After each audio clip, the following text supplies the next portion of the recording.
I need you to trust me one last time.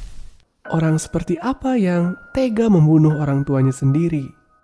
Mungkin dingin, mungkin kejam. Tapi itu adalah harga yang harus dibayar demi kedamaian. Uchiha Itachi sejak kecil dikenal dengan bakat alaminya. Meski memiliki kemampuan luar biasa, ia membenci pertarungan, lebih memilih untuk melindungi orang-orang terdekatnya, terutama adiknya. Sayangnya sebagai pasifis, ia lahir saat konflik klan Uchiha mencapai puncaknya. Konoha dibangun di atas perdamaian antara permusuhan dua klan. Kedatangan Kyuubi memancing kecurigaan. Klan Uchiha dikucilkan dan diawasi, seolah menjadi tahanan di rumahnya sendiri. Ayahnya memanfaatkan bakatnya demi pemberontakan. Hokage berusaha mencegahnya. Ia menjalani hidup sebagai agen ganda. Seorang remaja pasifis yang hanya menginginkan kedamaian berada di persimpangan, membela klannya atau membela desanya. Di tengah konflik tersebut, ia kehilangan sahabatnya, dicurigai oleh klannya, dan harus menerima kenyataan pahit. Pemberontakan Uchiha tidak terhindarkan. Setiap orang hidup terikat pada kebenaran yang mereka yakini, tapi hal itu samar. Setiap orang hidup dalam fantasinya masing-masing. Klan Uchiha terperangkap dalam keyakinan mereka adalah korban. Pemberontakan adalah harga yang harus dibayar demi kebebasan. Satu dorongan terakhir, ia diberi pilihan mendukung pemberontakan yang berujung pada pemusnahan seluruh klan Uchiha atau mencegahnya demi keselamatan adiknya. Ia menerima tugasnya, menghapus klan Uchiha demi kedamaian desa, demi keselamatan adiknya. Ia membenci pertarungan, tapi pada akhirnya tangannya sendiri yang harus berlumuran darah klannya. Ia tidak bisa menyembunyikan kesedihannya. Kehilangan yang tidak akan pernah benar-benar bisa diperbaiki. Di malam itu, di bawah sinar rembulan, ia melihat adiknya, satu-satunya orang yang layak menghukum semua perbuatannya. Pada perpisahannya, ia memasang topeng penjahat, sosok yang sudah merenggut semuanya dari adiknya. Ia mendorong Sasuke untuk terus hidup, untuk membalasnya.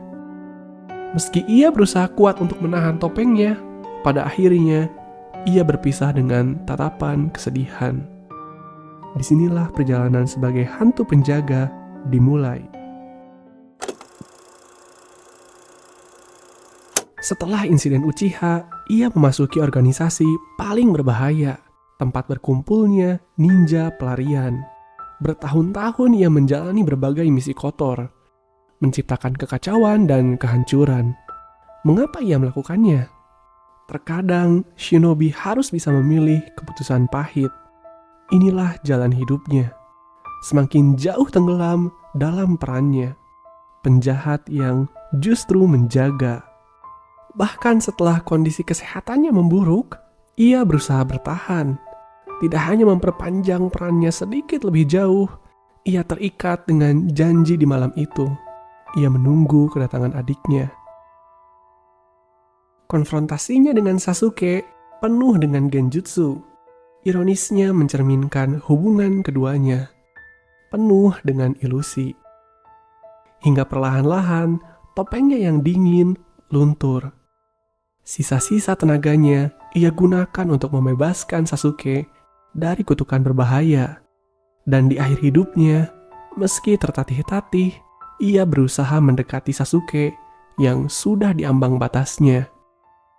Dan disinilah seluruh topengnya luntur, menyisakan senyuman dan sentuhan hangat terakhir dari kakak yang sangat menyayangi adiknya. Selfless adalah tentang memberi, dan Itachi berhasil melampauinya. Ia memberikan seluruh hidupnya. Ia jauh dari kata hero. Tangannya terlalu kotor, tapi tanpa ambisi jahat. Ia juga bukan seorang villain. Dan ia tidak pernah mencari pembenaran, karena ia menyadari tidak semua pengorbanan layak untuk dibenarkan. Meski penuh penyesalan, meski banyak hal yang ingin ia lakukan berbeda, di akhir hidupnya ia tersenyum. Mengapa? Kau tidak harus memaafkanku. Apapun yang kau lakukan, aku akan selalu mencintaimu. Kata-kata terakhirnya adalah cerminan dari penerimaan. Inilah kekuatan terbesar Itachi. Ia mampu menerima perannya, menerima penderitaannya, berdamai dengan dunia dan dirinya sendiri. Sebagai hantu penjaga yang memilih untuk dilupakan demi dunia yang tetap berjalan. Sekian untuk video kali ini. Sampai jumpa pada video berikutnya.